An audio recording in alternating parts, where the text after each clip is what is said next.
Merci. La parole est à monsieur Éric Pauget, rapporteur pour avis de la Commission des affaires économiques.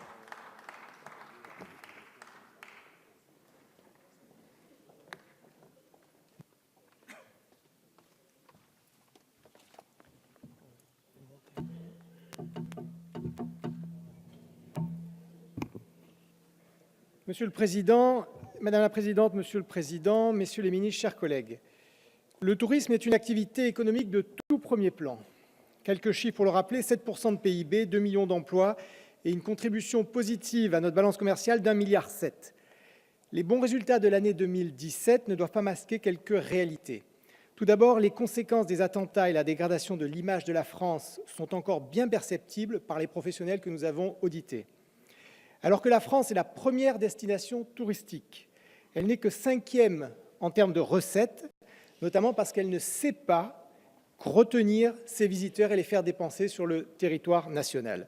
Mon rapport s'axe sur 3 points, la sécurisation, la promotion et la simplification. Concernant la sécurité, elle est bien sûr la priorité numéro 1, pour des raisons évidentes dont vous vous doutez, mais aussi parce que la sécurité est le critère de choix numéro 1 de nos visiteurs potentiels. Il y a une double nécessité pour l'État. D'abord, que l'État continue à assurer la protection des populations, des sites, mais aussi des événements touristiques, sans toutefois créer d'anxiété, ce que j'ai qualifié dans mon rapport de faire, mais de ne pas dire. Le deuxième élément, c'est que l'État donne les moyens aux professionnels d'assurer eux-mêmes la sécurité de leurs clients. J'ai à cet égard une suggestion, messieurs les ministres, celle de permettre aux agents de sécurité privés des établissements touristiques d'agir également aux abords des lieux dont ils ont la garde et non uniquement en leur sein. Cela requiert un assouplissement du Code de la sécurité intérieure et l'actualité nous a montré la semaine dernière qu'en région parisienne, des touristes avaient été attaqués dans ces conditions. Le deuxième axe est la promotion. Elle est indispensable pour atteindre l'objectif de 100 millions de visiteurs à échéance 2020. Cela requiert de donner davantage de moyens à Atout France.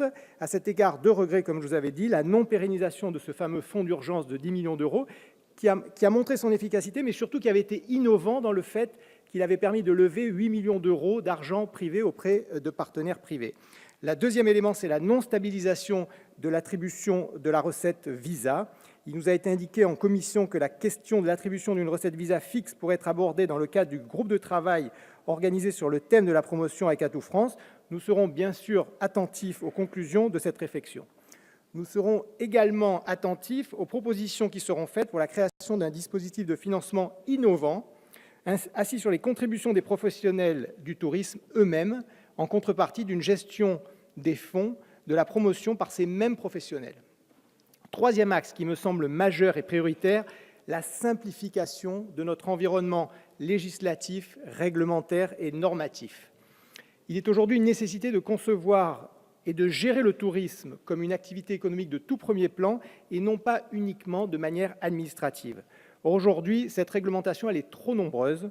Les professionnels nous ont fait part de 50 nouvelles normes chaque année qui pèsent sur les entreprises du tourisme en France.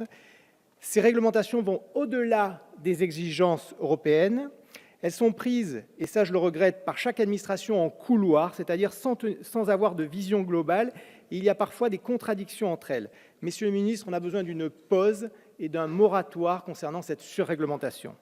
Cette simplification est indispensable à 4 égards. D'abord pour relancer l'offre et être en mesure d'accueillir les 100 millions de visiteurs que nous attendons, pour mettre fin aux fermetures d'établissements surchargés par les normes, souvent des petites entreprises en milieu rural, ce qui crée un problème d'emploi et de maillage du territoire. L'UMI nous a fait part de 5000 fermetures par an, notamment dans les territoires ruraux. Pour permettre aux professionnels d'innover, d'investir et d'être en mesure de satisfaire aux exigences de nos touristes, et surtout pour restaurer la compétitivité des entreprises françaises dans le cadre d'une concurrence européenne et internationale de plus en plus rude.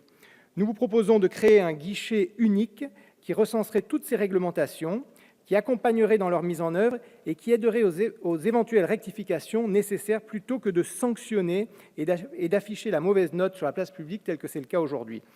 Nous notons que le projet de loi sur le droit à l'erreur et à la simplification, annoncé pour le printemps 2018, s'inscrit dans l'évolution que nous souhaitons tous, qui conduirait à aller d'une culture de la sanction et du contrôle à une culture de l'accompagnement et la rectification.